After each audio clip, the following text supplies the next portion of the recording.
പ്രിയപ്പെട്ടവരെ, ഏവർക്കും നമസ്കാരം. ഫോസിൻ്റെ മോട്ടിവേഷണൽ ടോക്കിലേക്ക് ഏവർക്കും സ്വാഗതം. വേർപാടുകൾ എപ്പോഴും ഏറെ വേദനാജനകമാണ്. മരണം വഴിയുള്ള വേർപാടുകളാണെങ്കിൽ അതും നമ്മളുമായി ഏറ്റവും അടുത്ത ബന്ധവും സ്നേഹമുള്ളവരാണ് നഷ്ടപ്പെടുന്നതെങ്കിൽ, പ്രത്യേകിച്ച് വളരെ അപ്രതീക്ഷിതവും ആകസ്മികവുമായി ഒന്ന് കാണാൻ പോലും അവസരം നൽകാതെ നഷ്ടപ്പെടുമ്പോൾ ആ വേദനയുടെ ആഴവും അത് നീണ്ടു നിന്നേക്കാവുന്ന സമയവും വളരെ കൂടുതലായിരിക്കും. ഒരാളെ തനിച്ചാക്കി കുടുംബാംഗങ്ങളെല്ലാവരും ഒരു രാത്രി കൊണ്ട് അപ്രത്യക്ഷമാകുമ്പോൾ അത് ഉൾക്കൊള്ളാനോ അംഗീകരിക്കാനോ കഴിയില്ലെന്ന് മാത്രമല്ല, നമ്മെ സൃഷ്ടിക്കുകയും സ്നേഹിക്കുകയും അനുദിനം പരിപാലിച്ചു കൊണ്ടിരിക്കുകയും ചെയ്യുന്നുവെന്ന് നാം വിശ്വസിക്കുന്ന ദൈവത്തിലുള്ള സകല വിശ്വാസവും പ്രതീക്ഷയും നഷ്ടപ്പെടുകയും അവശേഷിക്കുന്ന ജീവിതകാലം മുഴുവൻ മരവിച്ച മനസ്സും പക നിറഞ്ഞ ഹൃദയവുമായി കഴിയുകയായിരിക്കും സ്വാഭാവികമായും സംഭവിക്കുക. ഒരുപാട് ആളുകൾക്കൊന്നും അങ്ങനെയൊരു ദുഃഖം അനുഭവിക്കേണ്ടി വരുന്നെന്ന് വരില്ല. ഒരുപക്ഷെ യുദ്ധങ്ങൾ മൂലമോ അതല്ലെങ്കിൽ അഹമ്മദാബാദ് സംഭവിച്ചതുപോലുള്ള പ്ലെയിൻ ക്രാഷുകളോ അപൂർവം ചില റോഡ് അപകടങ്ങളെ തുടർന്നോ ഒക്കെ അങ്ങനെ സംഭവിച്ചെന്നിരിക്കാം. 2024 ജൂൺ 30 വയനാട് മുണ്ടക്കൈ ചൂരൽമല പ്രദേശത്തുണ്ടായ ഉരുൾപൊട്ടലിൽ സ്വന്തമായി ഉണ്ടായിരുന്ന എല്ലാവരും, അച്ഛനും അമ്മയും സഹോദരിയും അടക്കം 9 പേർ ആ രാത്രിയിൽ ഗാഠനിദ്രയിലായിരിക്കെ ഏതാനും നിമിഷങ്ങൾക്കുള്ളിൽ ഇല്ലാതാവുകയും അതേ തുടർന്ന് ഈ ഭൂമിയിൽ ഒറ്റപ്പെട്ടു പോവുകയും ചെയ്ത ഒരു പെൺകുട്ടി ഉണ്ടായിരുന്നു, ശ്രുതി ശിവണ്ണ എന്ന പേരിൽ. വീടും വീട്ടുകാരോടുമൊപ്പം നഷ്ടപ്പെട്ടത് വിവാഹത്തിനായി കരുതി വച്ചിരുന്ന ഏതാണ്ട് 4.5 ലക്ഷം രൂപയും 15 പവൻ സ്വർണവും കൂടിയാണ്.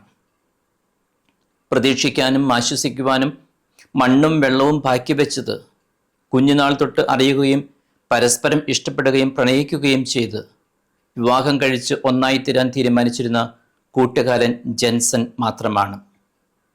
എന്നിട്ടും അവൾ ജീവിക്കാൻ തന്നെ തീരുമാനിച്ചു. ആരംഭത്തിലുണ്ടായിരുന്ന മരവിപ്പും നിരാശയും മാറി ജീവിതത്തിലേക്കുള്ള തിരിച്ചുവരവിൻ്റെ പാതയിലായിരുന്നു ശ്രുതിയും അവളോടൊപ്പം ജെൻസണും അവൻ്റെ കുടുംബവും.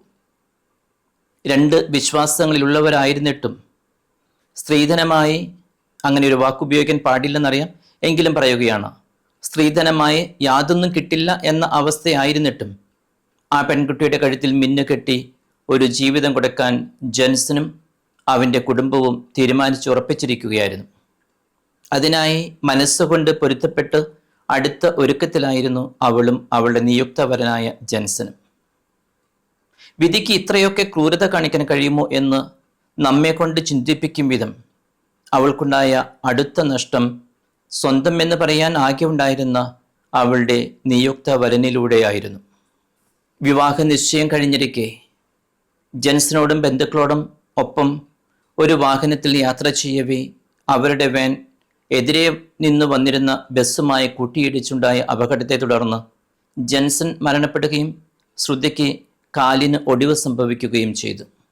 നഷ്ടങ്ങളുടെയും ദുഃഖങ്ങളുടെയും പെരുമഴക്കാലം കഴിഞ്ഞില്ലെന്ന് വേണം മനസ്സിലാക്കാൻ.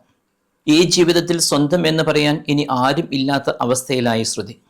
ആത്മഹത്യ ചെയ്യാൻ വേണ്ടതിനേക്കാൾ ഒരുപാട് ധൈര്യവും മനക്കരുത്തും വേണം ഇനി അങ്ങോട്ട് ജീവിക്കാൻ. അങ്ങനെ ഒരു അസാധാരണമായ അവസ്ഥയെ നേരിടേണ്ടി വന്നവർ വളരെ അപൂർവമാകാം. എന്നിട്ടും ഈ കഴിഞ്ഞതല്ല, അതിനേക്കാൾ വലിയ ദുരന്തങ്ങളുണ്ടായാലും അതിനെ നേരിടുക തന്നെ ചെയ്യും എന്ന ദൃഢനിശ്ചയത്തോടെ ജീവിക്കാൻ ശ്രുതി ശിവണ്ണ തീരുമാനിച്ചെടുത്ത് സമസ്ത ദുരന്തങ്ങളുടെയും മേൽ ആധിപത്യം സ്ഥാപിക്കാൻ അവൾക്ക് കഴിഞ്ഞിരിക്കുന്നു. യേശുക്രിസ്തുവിൻ്റെ ഉയർപ്പിനെ അടിസ്ഥാനമാക്കി പൗലോസ് അപ്പോസ്തലൻ ചോദിക്കുന്നുണ്ട്, മരണമേ നിന്റെ വിജയം എവിടെ, നിന്റെ ദംശനം എവിടെ എന്ന്. ആരും കൂട്ടില്ലാത്തവർക്ക് ദൈവം തുണയായി ഉണ്ടാകുമെന്ന് പറയാറുണ്ടല്ലോ. ശ്രുതിയുടെ ജീവിതത്തിൽ കേരള ജനത മുഴുവൻ കൂടെ ഉണ്ടായിരുന്നു. പ്രാർത്ഥന കൊണ്ടും സാന്ത്വനം കൊണ്ടും നിർലോഭമായ പിന്തുണകൾ കൊണ്ടും. കേരള സർക്കാരും അവളെ കൈവിട്ടില്ല. റവന്യൂ ഡിപ്പാർട്ട്മെൻറ്റ് ജോലി നൽകിക്കൊണ്ട് അവളെ സഹായിച്ചു. എന്നെ തോൽപ്പിക്കാം, എന്നാൽ എൻ്റെ പോരാട്ട വീര്യത്തെ തകർക്കാൻ കഴിയില്ല എന്ന് പറയാൻ ശ്രുതിക്ക് കഴിഞ്ഞിരിക്കുന്നു എന്നതാണ് അവളുടെ ജീവിതത്തിൽ സംഭവിക്കാവുന്ന ഏറ്റവും വലിയ അത്ഭുതം.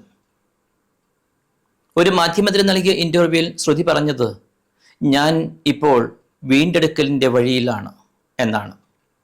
അതാണ് ശരിയായ കാഴ്ചപ്പാടും സമീപനവും. നമ്മുടെ ജീവിതത്തിൽ ദുരന്തങ്ങളും നഷ്ടങ്ങളും തകർച്ചകളും പരാജയങ്ങളുമൊക്കെ ഉണ്ടായേക്കും.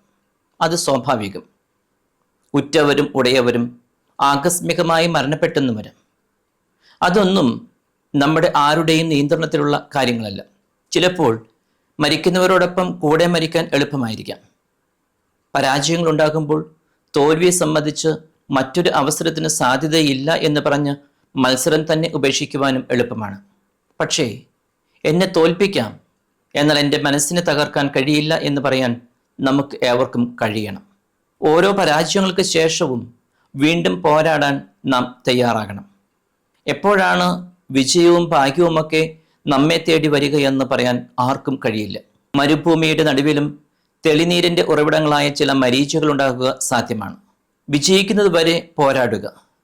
അതിന് നാം തയ്യാറായാൽ കാലം കാത്തുവെച്ചിരിക്കുന്ന വിജയ വഴികളിലേക്ക് അധികം ദൂരം ഉണ്ടാവുകയില്ല. അത് തീർച്ച. ആ ഒരു ശുഭാപ്തി വിശ്വാസത്തോടെ നമ്മളുടെ പരാജയങ്ങളെയും നമ്മുടെ ജീവിതത്തിൽ ഉണ്ടാകുന്ന എല്ലാ പ്രതിസന്ധികളെയും നമുക്ക് തരണം ചെയ്യാനായിട്ടുള്ള ഒരു മനസ്സുറപ്പുണ്ടാകാനായിട്ട് നമുക്ക് പരിശ്രമിക്കാം. എന്നെ ശ്രവിച്ച എല്ലാവർക്കും നന്ദി.